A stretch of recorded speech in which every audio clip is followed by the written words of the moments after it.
The broadcast is now starting. All attendees are in listen-only mode. So welcome to the fourth installment of our study. And as always, I'm going to have to have one of you confirm that you can actually hear me.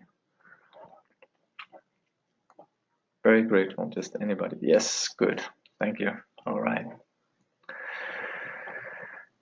Usually it works, but then again, there have actually been times when where there were some difficulties. So glad to be reassured. So this week we're speaking very much about love and I guess more specifically about sex, but it's really about the whole attraction dimension. And this is so important, I think, particularly, well, in our culture, there's a whole religion around love. And everywhere we go, you could say there's a general agreement that love is the greatest thing there is. And actually, from a Buddhist point of view, yes, we do actually say that. We use slightly different terms, I guess, because we have some there's quite specific knowledge of what we mean with it. There is very much the notion that what is the manifest quality of enlightenment is actually love. But then again, and that's what Trungpa Rinpoche starts off saying, there's such a big difference whether love is filtered through ego, whether love, when we extend it to others, is really just about us, or whether really it is selfless love. So to be aware of this is to introduce an element of intelligence in our relating to others and also in our passionate relationship to others. So without further ado, we'll see. So when we speak about love, it's like I was just saying, love needs to be understood in relation to ego. Love is the fiery direction of the universe's energy, Chandali. Such a fire, you could say the innate quality of the universe's fiery love, leaves no room for confusion. When we say Chandali, we're talking about what in Tibetan Buddhism is known as tumo. And it's a fierce quality that's innate to the nature of reality. It's also very much innate to the subtle body. And so mastering, you could say, the strength of the libido, desire, and so on, is mastering a very powerful force. And that is then what tumo means, literally the fierce power. And this is what enables the mastery of this on the level of the physical body or the subtle body, is what enables yogis to stay in very cold climates up in the caves and so on. But it's important that we're not just speaking about, you could say, a convenient technique for staying in cold locations. It is so much more than that. And it is really key to what we call skillful means of, in the tradition of Mahamudra, such as the 6 yogas of Naropa. This mastery, this practice of tumo is really key and basic to what we call the skillful means aspect of Mahamudra. So Trungpa Rinpoche is making a point that we would be fooling ourselves if we ignored the role of ego in what we call love. We need to be discerning. Ego, for one, is not something that's, you could say, intrinsically bad. It's not the devil. But the thing is, it's ignorance. It's an insecurity. It's a delusional condition that we perpetuate. And this delusion, this ignorance permeates all aspects of our attitudes and consequently of our actions, including love, the way that we then reach out to those we like. The degree to which we're free of ego, to that extent we have a natural love. There is more love, in fact. Without ego, the vast energy of love is freed. The universe in and of itself is not just a blank nothingness. The whole, you could say, approach of the Buddhist analysis, Vipassana, Madhyamika, Prajna, Paramita, and so on, when we speak about emptiness, is not just to show that there's nothing, but we're actually with the teaching on emptiness, we're identifying the emptiness of ego. The ego's ignorant project is to objectify, to freeze both ourselves and the perceived object. And that's where ego fails to love properly. And with the introduction of emptiness and the nature, understanding the nature of reality, removing delusion, and seeing through the hoax of ego's ignorant game, then there is then the liberation of a natural warmth that permeates the universe. And that is then where we speak about how that the love is this fiery direction of the universe's energy. Trungpa Rinpoche somewhere else he says that this love is that enlightened love is warmth without a centralized radiator. And we basically speak about how this wisdom that understands emptiness is inseparable from compassion. Real compassion would never be compassion if there's still a sense of me and other. Genuine compassion doesn't come with what we call the concept of subject, object, and action. So genuine compassion is premised on the insight into reality. It's premised on wisdom. And wisdom ultimately is not about the self, is not about just retreating into oneself, but its natural expression is love, is compassion. So this quality of the universe is something that is, you could say, it's the very core of the energy of the universe. It possesses tremendous heat and direction. And so hence this, like I mentioned before, this is related to the notion of tumo, chandali, or also kundali, or kundalini.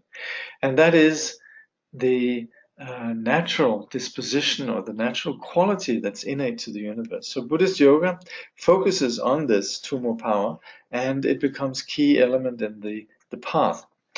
And what it feeds on, you could say, what is you have a fire, but it needs some fuel. It fuels on the confusion, and it fuels or feeds on the projections and neurotic patterns of ego, not in the sense of perpetuating them, but rather just consuming them, burning them up. So the practitioner of tumo is someone that is actively eliminating confusion through this quality. And that's also what we're going to see, is you could say, the proposition about love in this context. When this heat of love is filtered through ignorance and ego, it stagnates. This is where the basic twist of love occurs. Ego cannot contain the heat of love and only succeeds in distorting it. So we all know that there is a quality of love that's very beautiful when it's selfless. And there's also a quality of love which is sad when love is only a means for satisfying and personal gratification. So ego's nature is that it's essentially fear, it's insecurity. And ego can survive in ignoring its own nature. And when we have this power of love, this power of tumo, when this is filtered through ignorance, then we have the cold stagnation of simply just the delusional condition of ego. And that is where then there's a strong sense of self and other, and the agenda is, I want to be satisfied. It's self-centered as opposed to selfless. So that's what Trungpa Rinpoche refers to as the basic twist of love. When we're refusing to see this vast energy, then ego struggles to accommodate or contain this energy, because you could say nature is happening all the time, and ego actually is not in control. And that is also what we'll look at later. This is the beautiful thing about attraction, is that it actually sabotages the comfort zone and the security of ego. So you could say that there is this wire net of confusion, but ego cannot really contain this nature of passion. All it can do is really distort the energy, and that's where we have a sort of love. It's passionate, it flares up, it's big, but it very often is centered on a self. Trungpa Rinpoche says the result of ego's unsuccessful capturing of the basic energy is that the energy churns out a partial burning heat, a partial flame of love. The fascination with the other is ego's small version of love. Although it may distort passion, it cannot successfully contain it. Ego doesn't manage to captivate or spoil passion 100%. So this is, you could say, the comedy of ego, and that is, it reduces something as beautiful as love into really just being a fascination and a hinging on to another. But at the same time, there's all these things that happen in love that goes beyond the control of ego. So you could say that ego would like to control all the energy of love, but it can't. And there's these flames of passion, these interactions with the other that are not controlled. They're random acts of kindness. They're random acts of actual love. But of course, ego would like to minimize and hold the other in that place.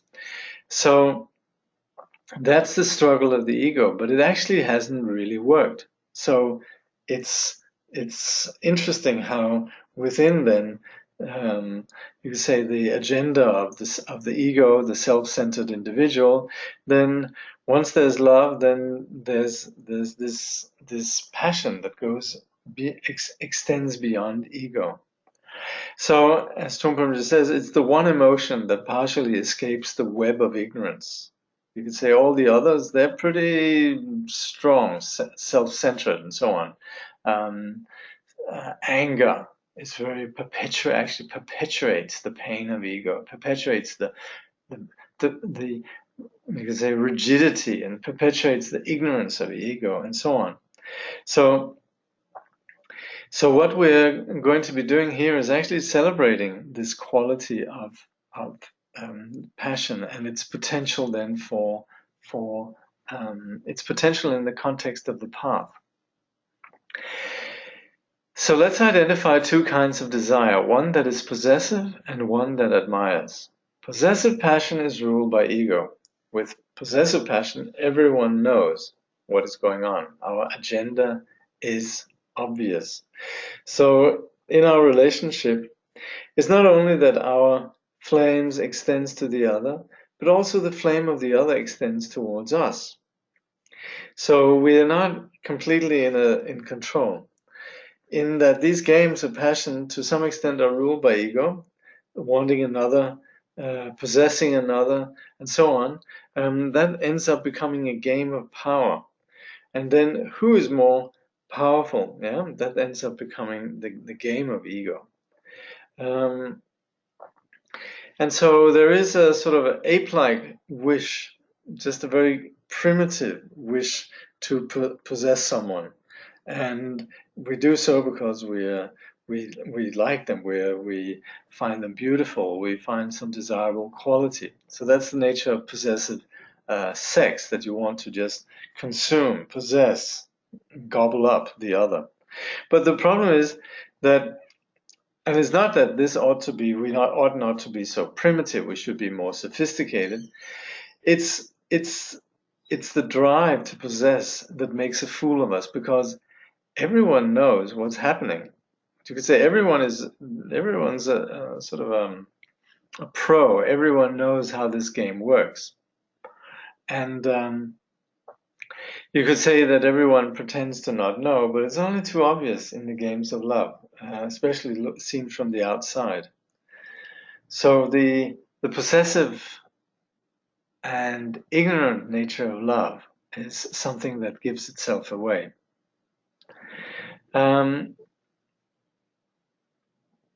So the root of this is karmic action. It's based on our kleshas and then the patterns that our kleshas become once we act them out, and they become karma. So what's basic to this is what we have is an action that's driven by the wish to secure our own existence. And what we can do is influence the ripening of these patterns. That is what we do with the practice of Dharma. So you could say these actions of self and other, attraction and the games of attraction and the power games and so on, it perpetuates these dualistic patterns. And it has this, you could say, quality of the notion of time. And as a result, we then experience the results of these patterns in the future. We do something now, the action comes later. We could say the past actions that got us here, they can't be changed, they can't be eliminated. But it's in the present moment that we can influence the outcome and experience of these actions in the future. So it's like Trungpa Rinpoche says, just like a plant that has been planted continues to grow, and yet in the present moment we can influence its growth. We can provide the causes and conditions for it growing better or worse. So it's very important that we're not talking about fatalism here. It's not as if something was meant to be. Karma is the universal phenomenon of cause and effect. It's a natural chain reaction of whatever happens. So this also applies then to what we're doing with passion. We need to be aware of how it is that we're not just given a particular ego or a particular set of desires and so on. We can work with these. That is what we're doing with the path, and that's how we're working with the existence of our passions. So as a result, this is not about eliminating. Passion needs to be known, not eliminated. And to work with, I'm sorry, there seems to be a little bit of a glitch in the spacing here. The next line, to work with possessive passion, monasticism accommodates the achievement of passionlessness.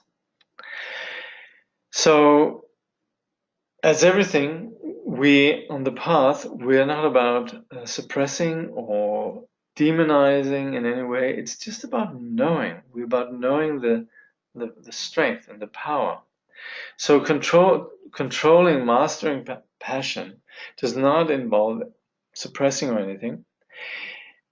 The intensity of passion does not decrease if it's known, but it is to begin to be aware of how passion sits with us independently of the object of possession.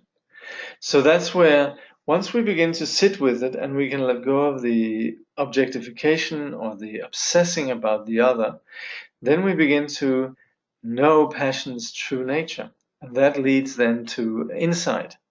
And ultimately, we arrive at something, and this is very important actually, passionlessness. And what we mean with passionlessness is not some sort of pale condition in which we have no will or desire or anything. It's rather the opposite. It's when we're no longer freezing passion and turning it into a small agenda of ego. And hence, the sage is someone who has passion, but it becomes compassion, it becomes love. And that's the nature of the sage. We very often refer to passionlessness as one of the, you could say, hallmarks of a sage. Someone who has passionlessness is no longer fooled and deceived. So in that process, there is a sense of not expressing the passion. You don't have to just follow it blindly, gullibly, but rather learning to live with it, seeing what it is. So in terms of suppressing, shutting down passion, and so on. This also, of course, we have it in Western psychology. This results in some sort of build-up. Repression is a very unskillful way of dealing with passion. What we're doing here in the context of the path is seeing the passion clearly. And so it applies that monastics are familiar with passion, but channel it into communication rather than physical sex. And Trungpa Rinpoche says, you see that the physical expression is no more than extension of the desire itself. You see the childish as well as the chaotic quality of the expression. So what's understood here is that there is a chaotic quality that actually allows for us to be not ruled by ego's need for control, but at the same time also we needn't necessarily be ruled by this desire. And that is, in effect, what happens in a very common practice throughout all of Buddhism, which is celibacy. There's so many celibate practitioners in the Buddhist tradition, but they're not alien to passion. In fact, it's the very opposite. They're experts on passion. So it's not as if to discuss passion that you need to go to a yogi who has a family and that you can't discuss it with a monk or a nun. They're very privy to it, but they've just chosen to do other, so you could say, deal with it differently. So Trungpa Rinpoche makes a point about how the monastic approach has no less passion. It's rather about simplification. You just have, as a monastic, there's a lot of hassles that you don't need to attend to. So passion itself lives very well in the monastic, and there in the monastic it is expressed in the perception and the relation to the other and communication, rather than just being carried away by it, by the physical expressions of it. And that loneliness possesses a certain dignified quality, and that's then referred to as the consort or companion of the celibate person. Loneliness is not a defeat, it's rather a noble condition. And it comes with a lot of, you could say, aching tenderness that appreciates the world. So the monastics are perfectly fine practicing, you could say, the Yabyum, the Shiva Shakti symbolism of Tantrism. There's no sense that, and certainly everybody knows in Tibetan Buddhism, the monastics, they're perfectly comfortable practicing all the tantric sadhana. There's just one aspect of it that they just don't practice. And they do perfectly well. So loneliness as a companion is to transform possessive passion into pure passion. There's a very strong sense of this living quality of passion as accommodated on the path of the brahmacharya or the celibate. For lay people, sex does not harm their spiritual life if it's about communication and not about possessiveness. Properly undertaking, sex is a virtuous action that grounds us and furthers spiritual energy. So the notion that spiritual energy is unavailable if one doesn't save the sexual energy, it really depends whether or not you put this heavy quality of greed into the sexual relationship. Sure, you could be a celibate person thinking, I'm saving all my my passion, all my seed, all my essence, so that I become more powerful spiritually. That's just another form of spiritual materialism and greed. What passion is about is the play with the other, and that, like we saw before, the monastic, the brahmacharya can undertake. There are also those who choose to express this in terms of their life, and many are not ready to just, you could say, sublimate or turn the desire for the other into just, you could say, this lonely project of communication and dealing with the desire in and of itself. There is this strong urge for the other and the want to engage with the other.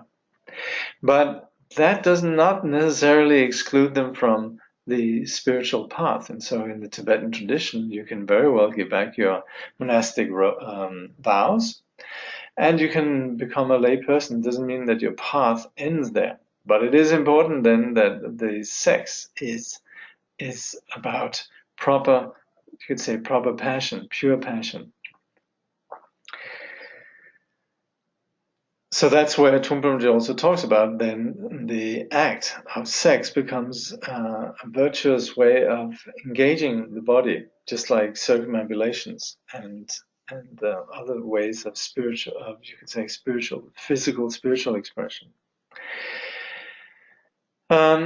There are different levels of vows. There's monastic, which is associated with what we in the Mahayana refer to as Hinayana, the Bodhisattva. And there's the Yogi Vajrayana approach, and these are three different sets of vows that we might employ, and we could employ all three. In Tibetan Buddhism, there's a lot of emphasis of what they call Sumden Dojit Zimba, which is a Vajra holder that possesses the three levels of vows, and so the monastic person could very well also be someone committed to the liberation of all sentient beings. Someone who could be someone who has renounced entering into nirvana. It's not, they could be monastic, but they're not entirely just about individual liberation. And they can also work with the energy, the subtle energy of the already, you could say, enlightened potential. And that's the path of the yogi. So there is, and that is then the last one that very much the last one that is accommodates the path of pure desire.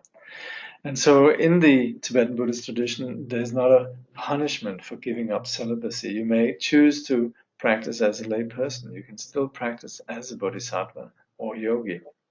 In fact, we do talk about the higher vows being preeminent. There's a lot of respect for those who keep the monastic vows, but there's also a sense that the working with the tantric vehicle is by far much more important.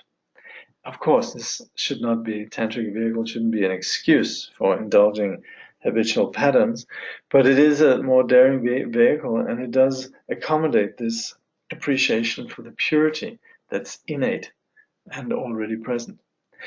So Trungpa Rinpoche says the monastic tradition is very much based on a physical relationship to simplicity, such as we have been talking about.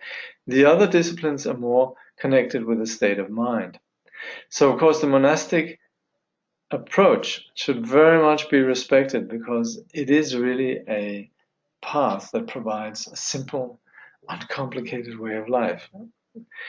It's a lot less that you need to worry about, but it never ever means that you are not accommodating the full spectrum of who we are. Whereas when we talk about the Mahayana and also the Vajrayana, these levels of vows have more to do with working with attitudes and the mind.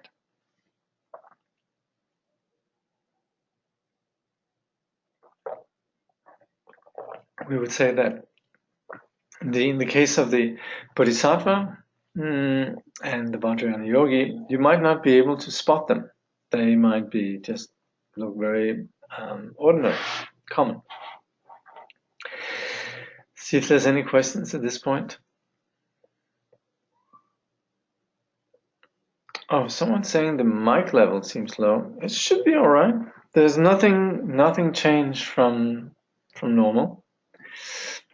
Let me just see here. Check the sound of the speakers here, but no. Yeah, I'm looking at the microphone level here, and the controls should be okay. Yeah. Good. Okay. That's actually a very important question. Association of Hinayana with the Theravadan lineage. I would say that the Theravadan lineage, we can't say whether it's Hinayana or Mahayana. We could say that it is not Mahayana. But I would also say that to say that the Theravadan tradition equates to Hinayana is not all right, because Hinayana is a Mahayana expression. Like the Tsongtse Gyaltsen would say, it's a Mahayana chauvinist expression. But it's a very real, you could say, assessing where we're at in the path. And there is the notion of, there are practitioners who would say there is still a truly existent, you could say, atoms. There's still truly existent consciousness, and it's only really at the level of the Mahayana and the understanding of Shunyata that we truly let go of this notion of solidly existing phenomena and solidly existing consciousness.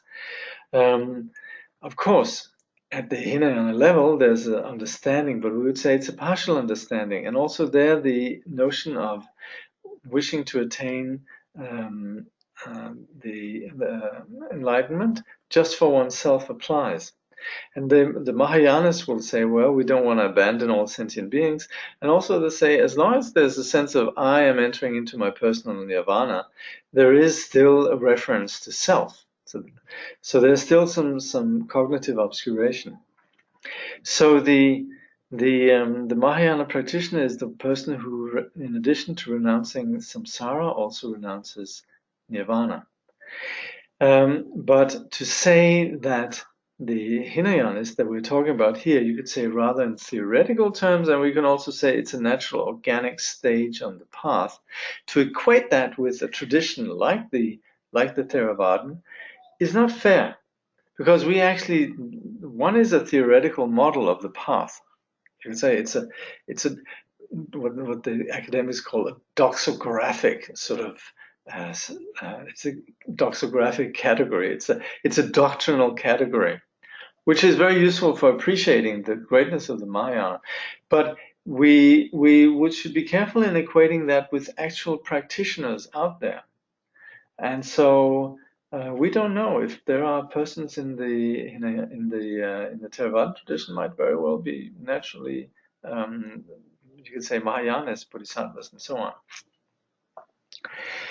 And also, and yes, of course, also applies that in the Theravada tradition, not everyone is monastics. Of course, yes. All across the board in Buddhism, you have practitioners that are monastics or lay people. So that's all across the various Buddhist traditions. Good. All right. So, one more question here. So, is the word passion interchangeable with sex? Because for me, it seems one can be passionate about art or music, but it's not sexual. I find this use of passion confusing at times.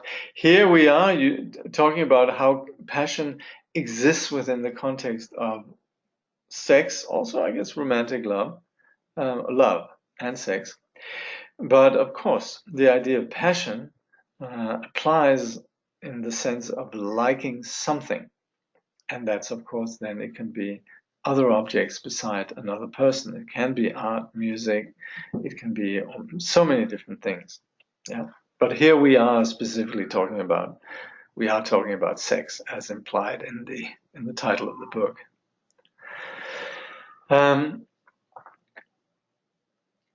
Chapter 10, Pure Passion. So the approach of pure passion is Vajra passion, with no ego wire mesh. It's not the attempt to contain. Such passion is a more powerful passion and has wisdom.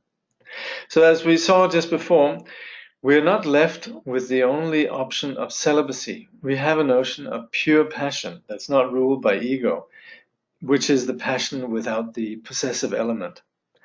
So here we're looking at passion as how it is without the overlay of confusion. Now, that is then the real unleashed passion. So Trungpa Rinpoche also mentions, we can want things and we can admire things. So this is here, the passion is that non-aggressive quality of just admiring without necessarily wanting to possess, necessarily want to hold and so on. So he says, So that kind of passion, which is the pure passion, is the real unleashed passion. And he says it's not the ape-like quality of possessive passion, which is grabbing whatever you can, and that sort of strong quality of wanting, which is possibly what we might experience in a gorilla or an ape that's been locked up or kept away from what it loves. But in its free condition in the jungle, then the ape is and the gorilla is powerful. But there's not any sense of containment, and hence it possesses its own elegance and its own wisdom. So that's, you could say, passion as something that's genuine, unhindered, and possesses this burning quality. And that is not about possession. It's not the sort of ordinary desirous kind of passion. It's passion that has wisdom. So ego and its intelligence, you could say intelligence in the agenda of the ego, limits our outlook. Pure passion breaks with that. It is where a relationship offers a pure passion of no mind.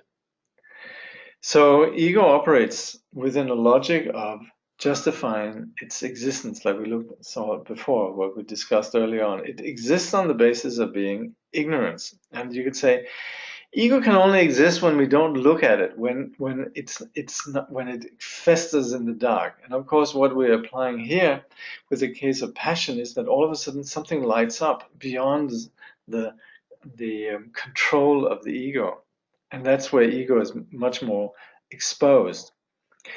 So that's where passion goes beyond the limit of ego and creates a very different atmosphere. There's some sort of ventilation taking place where we begin to, first of all, we're no longer just about ourselves, we're engaging with the other. And so all the games of ego become incredibly noticeable. And at the same time, also, that wanting to go outside of ourselves is taking us outside of the normal maze or this network of ego. So, of course, ego tries to bring this network and this maze along, and so every step one goes outwards, there's this comedy of the network following and trying to set up more sort of karmic protection. Or more protection.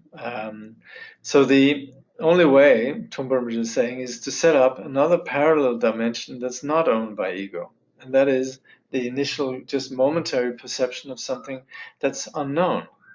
But all of a sudden we're engaging with the other, but we could very well make that a vehicle, begin to respect that we are out there for the other, but also do that without the ego. And this is where we admire rather than needing to possess. We're not, you would say, freezing the other. We're rather being careful and allowing space. So at that point, then we are actually engaging in no ego. We're engaging in no mind. We're engaging in pure passion. Such a dimension requires courage, as it is without the safety of logical values. We ordinarily avoid such bleak or dark spaces by giving them content or explaining them logically. We can go there. That's the message here. Nothing to be afraid of, no explanation required. So the passion that we're talking about here is not necessarily guided by the logic and the linear understanding of the ego. It's going out without any reassurance. We could possibly make complete fools of ourselves. So this goes beyond the comfort of planning and creating a predictable, you could say, scenario or script. The only way is that we need to simply step out. So in doing so, we might actually be a little bit exposed to the elements. There's some sense of not being comforted. We might even feel a bit sort of shaky, bleak, cold, and we'll want to sort of reestablish familiar ground. And that is where, if we're practitioners, then we're actually willing to do that and step out and not try to cover up We're not trying to explain away this behavior that lies outside of ego. There's a humility and an honesty in this. And that's again coming back to this is the passion that is not about a possession. Ordinarily, playing it safe, we might fear to leap. But that is just our reflections, our sort of when we're leaping, then we don't really have that thought, oh gosh, we just do it. But it's beforehand. Yeah, like Trungpa Rinpoche says, it's about us before we jump out parachute. So you could say the fear lies in our reflections about leaping. Free passion. Free passion is in a balanced state. It is passion as it is prior to imprisonment. Such naturalness brings purity in the communication. So we want to go out of ourselves, and it may require a leap. I think we very often experience that. We all do it differently, but there is some sense of stepping out. Yeah? So when we talk about passion, and we're talking about free or unleashed passion, it might actually sound as if all of a sudden we're just going to do whatever we want. But that's actually, it's the very opposite. When we're truly at home with our passion, it's not frivolous. It actually comes with a lot of respect for the other. It comes with non-aggression. It comes with wisdom and intelligence. And there, it's not that we have a script or a guidebook or a manual. We intuit. We sense things that we normally don't understand. And so unleashed or wild freedom, they might, the way where we just, go with our passion, it might sound like there's some sort of a potential danger. But like we said before, it's rather like the strength of a gorilla in the jungle. And there is a balance. So there's a lot of strength, but there's also balance. If we could be at ease with admiring, we can face who we are, we can be dignified, then also there's just a very simple appreciation of the other, and we drop self-consciousness, and we also drop this sort of feverish, ape-like consumer mentality about wanting to possess the other.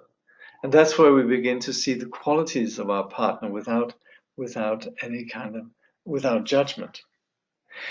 Now, as much as we're discussing all of this here, we're not trying to establish, this is something I always return to, we're not establishing a new moralism. This is how we should do it.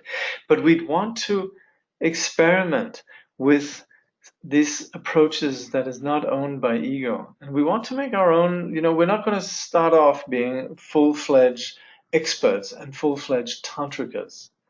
We don't need to all of a sudden dress in a red and white Tibetan yogi outfit and have how do you say, a special hairstyle and wear, all sorts of tantric paraphernalia.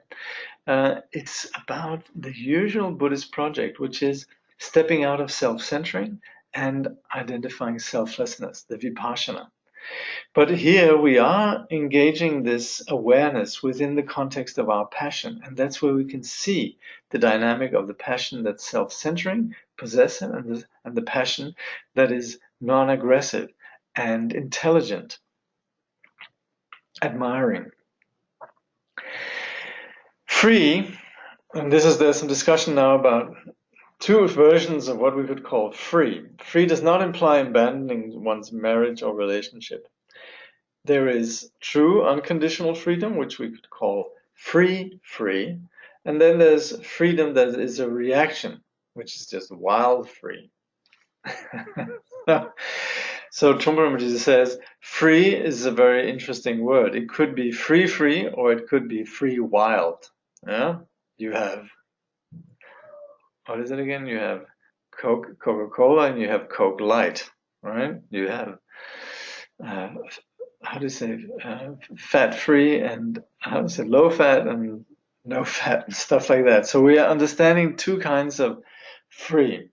Free means to discover that we can move as we like. There's an elegance. There's a balance. The other free wild is to react against a perceived imprisonment and to snatch freedom. We've been repressed and now we want to, get off. We want to be gratified. So then freedom is more about grabbing, filling the space, being loud rather than moving comfortably in it. It's very inelegant. So you're in fact creating more imprisonment in the name of freedom. You're constructing yourself as a suffering, poverty-stricken, hungry individual. So that's where it's a question of whether or not we have some relationship to this space that we're entering. If we're actually looking, if we're entering into it with our eyes open and looking properly, appreciating. So passion joined with passion sees beyond the exterior. It sees completely. It allows real communication. The implication of the Buddhist path, and of course what's specifically emphasized in the Vajrayana, is the innate purity of nature. So the innate purity of what we have. And innately, we possess passion. It's passion that's joined with genuineness, and that we could say joined with passion. It sees that has a discerning quality of appreciation. When we truly admire, we see beyond when we love, we see beyond just the exterior, we see thoroughly, we see much more. You could say seeing completely is perhaps the scope of a sublime being, but still we as individuals, when we have admiration, we are seeing beyond just the appearance. And that again allows for genuine interaction. So you could say pure passion reaches the heart of the situation. And particularly then in the meeting of two people, it can become very enlightening. You're not only getting what your habitual inclinations and patterns are dictating, but you're actually beginning to discover and seeing things that you're getting a complete communication. And so I know from my own experience, just my exposure to the sublime beings I've met, for example, my teacher Dinghu Rinpoche, there's such a joy and inquisitiveness in meeting with other people, and we see this also in the Dalai Lama. So it's not about the sex, it's not about that kind of want, but it's about the appreciation that comes with the warmth. And yes, we can call it passion.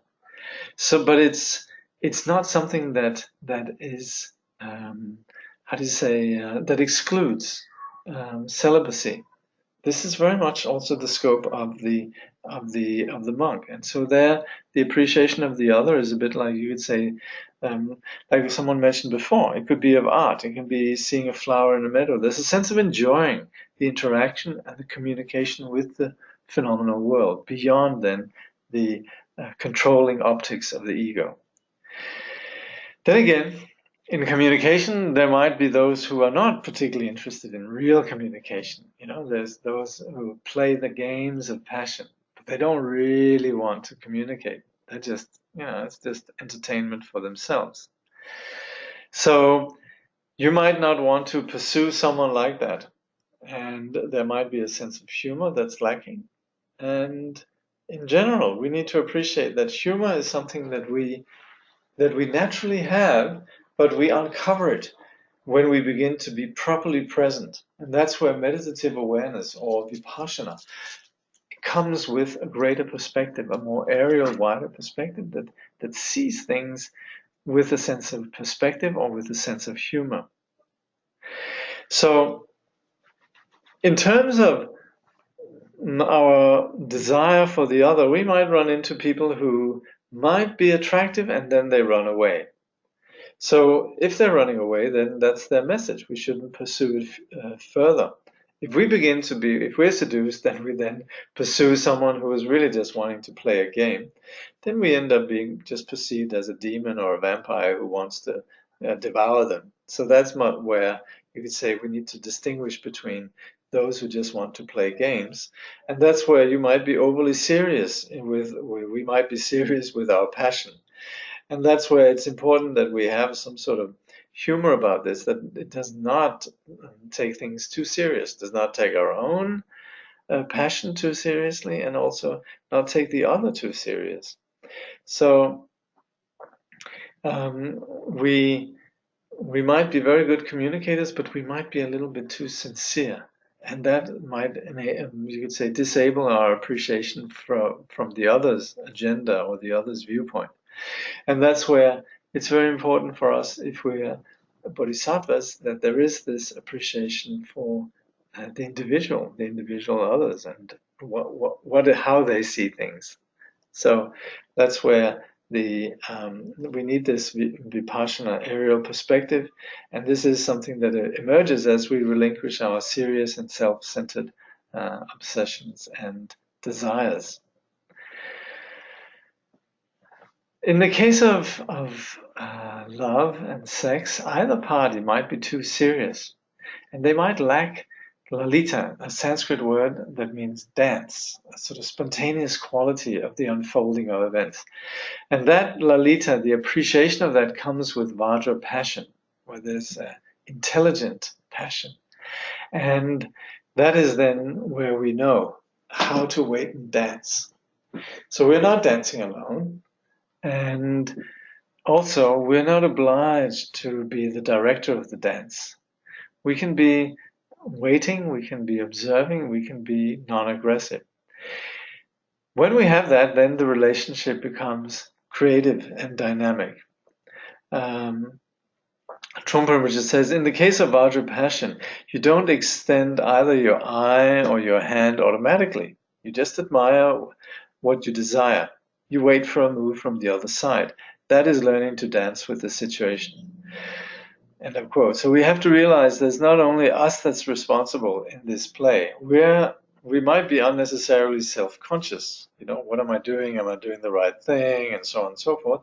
But actually, we could wait and see. It's a mutual dance, and that's what we very often miss. No one is stuck. So there is, on such a basis, if we can do that, and we do have it when we are confident, when we're genuinely appreciative, then there is this creative and dynamic quality in the exchange. So in Vajra passion, which we're alluding to here, then both parties are completely relaxed. Prajna, wisdom, and skillful means are symbolized by the yabyum. So these are not three, by the way. Prajna and wisdom are synonymous. That's, you could say, the scope of enlightenment, of what we're trying to do. It's the prajna that sees the vipassana, or it's the prajna that sees the no self. That's the wisdom. But we need skillful means. That enables us to actually fully realize that. And that's the nature of the path, that's the nature of all the various practices and so on. So we very often have the yabyum, where the female symbolizes wisdom. You could say that which is to be known. And the skillful means is then the male, the one that then engages with this, and you could say appreciates this space. And in that, this also is, you could say, the falling away of the ordinary tension between self and other, the ordinary pain of self and other. There is a bliss once there's no longer the fear or the strategizing and the clumsy possessive interaction with the other. Then this interaction is blissful, and hence the metaphor of the sexual union, the yabyum. So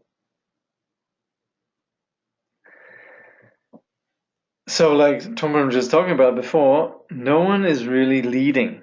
So that is, of course, the implication here in the relinquishing of possessive desire, but it also applies to all forms of communication. So the feminine and masculine aspects are both present, and they, respectively represent the element of the space, the seduction, the realm where you engage with the other, and then the means that employ that experience that. So it's important that we're not talking about genders here. We're not talking about that the yum is the female, the yab is the male, but this is something that we naturally have in terms of us engaging with the world. We'd say the space is the female, the engager, the subject is the male. So the yabyum is not particularly about it's about genders, but it is about what's happening. But again, it's much more than just, you could say, a metaphor, and it is about our immediate experience. So there is an openness, that's wisdom, and there is then the leap, our engagement into it, that is the skillful means. So there's a sense here of what Trungpa was saying, that this open space needs to be met with then the skillful means, with the engager. So the interplay of feminine and masculine is created. And that is the basis then of the four karmas, which are the natural, you could say, manifestation of enlightened activity. These are pacifying, increasing, magnetizing, and destroying. So these are, you could say, the natural manifestation of of enlightenment, the compassionate manifestation of enlightenment. And this is, you could say, what naturally arises within this mandala. The mandala, what we perceive of here, we've talked about the space and the one that engages, exists of the ground, which is the space, the prajna, and then the engager, the subject, which is the skillful means. And that's where in tantric language we speak about e and vam. And so within that, fully appreciating reality, then there's the display of awakening, which are then the compassionate interaction or the compassionate action for others. And that's the four karmas. But it occurs spontaneously. So there's no self-consciousness. And so we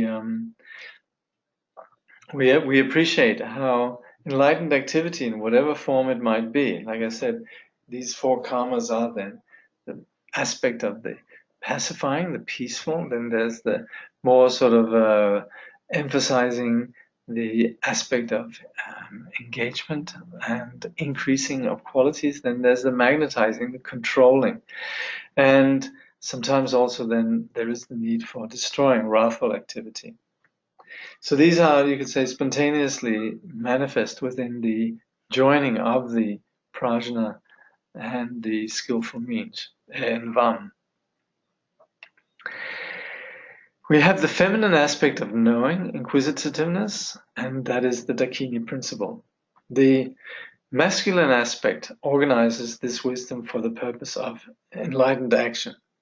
So the feminine, again, is the capacity for knowing that discerns all aspects of creation. And also from that also we have the creation of the ability to destroy. So we both have the ability to know all aspects of creation and all aspects of destruction. So it's simply the knowledge of reality, and it's then the masculine principle that comes and, you could say, orders this and applies this knowledge in action. Pure passion in action is the compassionate engagement in the four karmas, and such joining of the feminine and masculine is great bliss, mahasukha, the joy of complete communication. So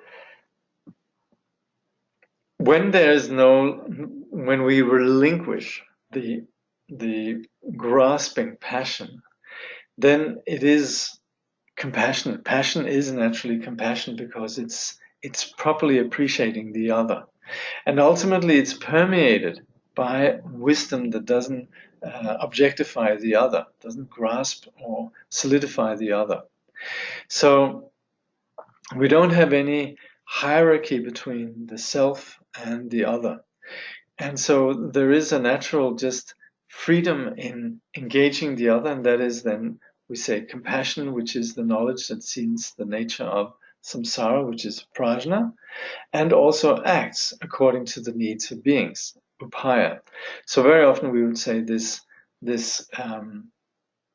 wisdom is what sees the nature of reality, and what comes out of that is the skillful means for acting for others. These are not two different things, they're in union, but they do possess this quality of something that is engaged. And so we have the feminine and masculine principle acting in harmony, and that is then lies at the core of compassionate action. And in that, the ordinary sort of struggle of self and other is no longer there. There's a great confidence, great joy, which we refer to as mahasukha. That is then the true experience of Vajrapassion. So Vajrapassion then is being comfortable with space. Vajrapassion doesn't necessarily inspire you to. Oh, sorry, that's the last one here. So Vajrapassion is the confidence that you don't need to fill up space. What the ego very often does is that there's here we are. In reality, there's the other, there's the attraction, and so on, and we need to fill it up. We know it from our own lives that when we have confidence or when we meet people who have confidence, there's no hurry. There's no need to begin to have a lot of blah, blah, blah and present ourselves in this, you would say, the self-consciousness of insecurity. And so that's where the Vajrapassion is the ease with reality. So you're inspired then within that to create more space and enjoy what is there. And that is then the implication here in the engagement with the passion and the way of pure passion.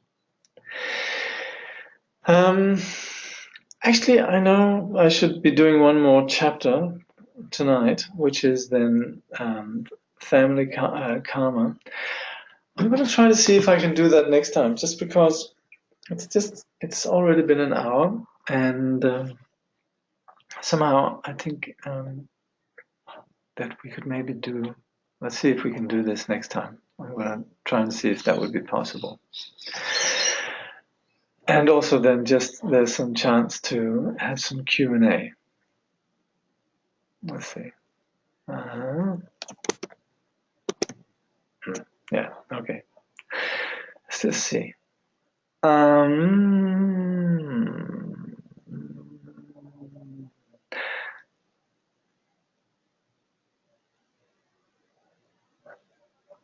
So someone is asking if there are other great texts that discuss this. You know, this teaching comes from someone who is a great master, a great yogi, an enlightened master, who has also mastered our language. And I don't think there are classical texts, but also the path of passion, the path of desire, is generally, as you can imagine, regarded as, it's a little bit like nuclear power. It's regarded as something that's very tricky. The Tibetans always say on the path of desire, so many yogis have been lost. Because, of course, this is the big thing where we just fall for it, So the texts on the path of desire have generally been regarded as the scope of just those who really have preparation. And so you don't find a lot of, you could say, the classical texts that openly being taught.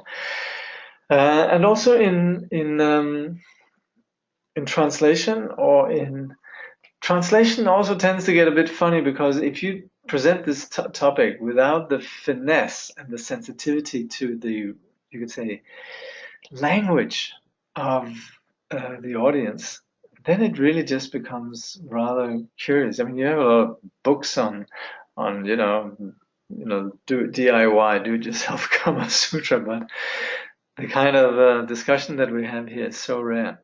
And I'm a little bit at a loss of thinking, what do we have? There's Trungpa Rinpoche, who in various teachings alludes to the path of passion, but not as explicitly as he does here. But I would look within the authorship of Chögyam Trungpa more than anywhere, because it seems, in my humble opinion, like, for example, you have all the whole culture around Tantra, right? Sort of, the workshops on love and all of that, but it's so hokey. It's so it lacks the dimension of enlightenment, and it really you can say it's inspired by the authentic tantric tradition, but it's really just a shadow of the tantric tradition. So for the time being, until we have more enlightened yogis, I think we don't have that much available. I find that a lot of what we're learning here makes sense as I'm learning it, but I'm wondering how I can sort of remember all this stuff, because there's so much to remember. Is it a case of learning it over and over until it sticks, or just concentrating during class and then using meditation to allow space for natural wisdom to arise in daily life, or something else? This is a very good question. I would also like, and that's actually an extension of the previous question. Of course, we can read about this and it can be very exciting, but in a way, what we are talking about here is bringing passion onto the path, is the entire Vajrayana, which is bringing passion onto the path, bringing, we could say, aggression onto the path, bringing all the stuff that we have onto the path and seeing its innate purity through the vipassana that sees no self. And that, you could say, there's a grand vision, and that is the grand vision of how enlightenment is already present, and that's what we call ground tantra, to see how enlightenment is already there. And we could get some theoretical teachings on that, and they do exist, but it's also very much about simply practicing. And that is where the Tibetan tradition is very pragmatic and so insisting on that we join the experience of meditation with the study. So if you really want to follow up on this, it's a question of, yes, you could, there are works of my perfect teacher. There's, what we offer in the context of the Munduga. And there are also texts and teachings that describe the Vajrayana. It's very often implicit, like in the 100,000 Songs of Milarepa, the Songs of Shapka, the Treasury of Precious Qualities. And so many teachings are there that continually from different angles inform a greater knowledge of the Vajrayana and the Vajrayana approach, which of course is not different from the Vipassana, but it does have this perspective of the resultant being already within us. And so I would first of all say, read this book. It applies that you can never, you could say, understand this without actually reading the book itself, the actual book by Trungpa Rinpoche. But we also, it's like anything, you want to substantiate this study with exposure to other works. So, and the path of experience. So I would say Nundro, study of the words of my perfect teacher, and in general, engaging in Vajrayana culture and finding out what it is, also through engaging with other people, with Sangha, attending teachings, and so on. There is a lot of generosity in the Vajrayana tradition. There's a lot of awareness that this is subtle, but there's also a lot of generosity, so we can find these teachings. What does passion really mean in the way Rinpoche used the word? Passion is the joy and the engagement with the other. And pure passion then is the engagement in the other.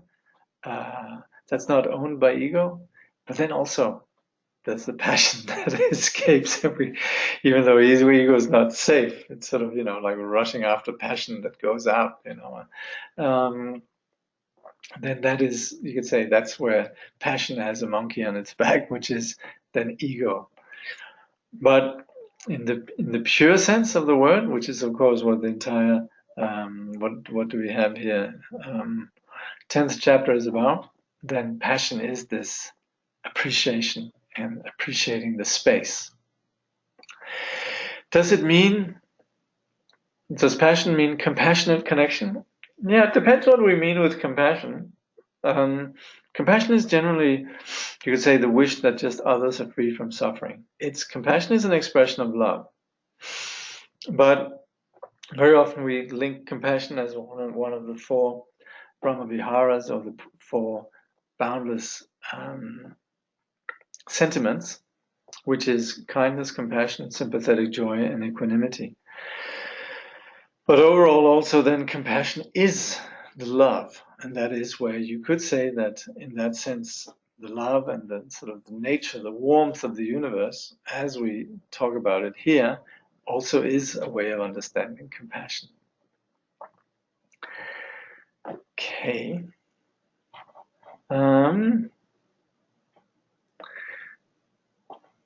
So,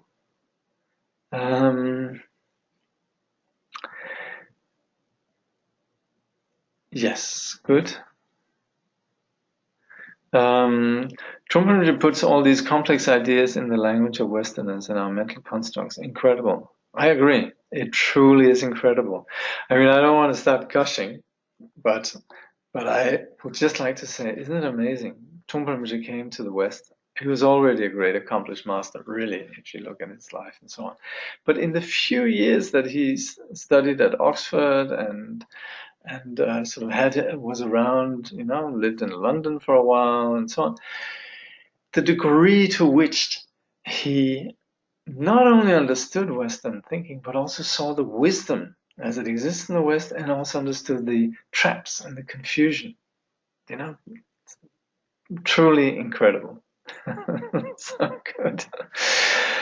So someone says, okay, don't want anything hokey. Yes, Trungpa Rinpoche best in this case. It's truly amazing that such a great yogi mastered not all Buddhist masters are yogis.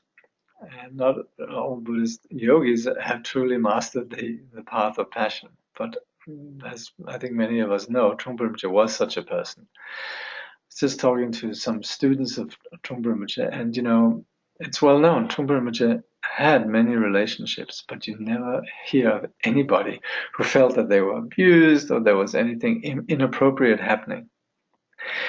So having such an extraordinary being who masters also the language is truly extraordinary. And yes, you have a great source.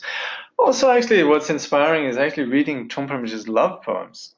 You do have a collection of poetry that has a lot of love poems, or several at least, and it's called Mudra. It was one of the early publications from Shambhala. A lot of profound teachings in there, and also his poetry. And then you have a collection of poetry also known as First Thought, Best Thought. And yeah, you have some tantric poetry in there. Okay. No more questions? Thank you very much for joining this study. And I'll conclude with dedication. By this merit, may all attain omniscience. May it defeat the enemy wrongdoing. From the stormy waves of birth, old age, sickness, and death. From the ocean of samsara, may all beings be freed. May bodhicitta, precious and sublime, arise where it has not yet come to be, and where it has arisen, may it never fail, but grow and flourish ever more and more. So I'm going to try to catch up. I just realized that the next chapter, Family Karma, requires some more time, and seems maybe I was sort of meandering a little bit here with this chapter on the flame of love and on pure passion.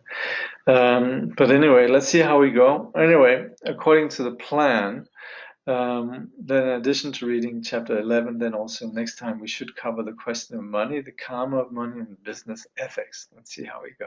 Anyway, thank you for joining me, and I'll see you next week.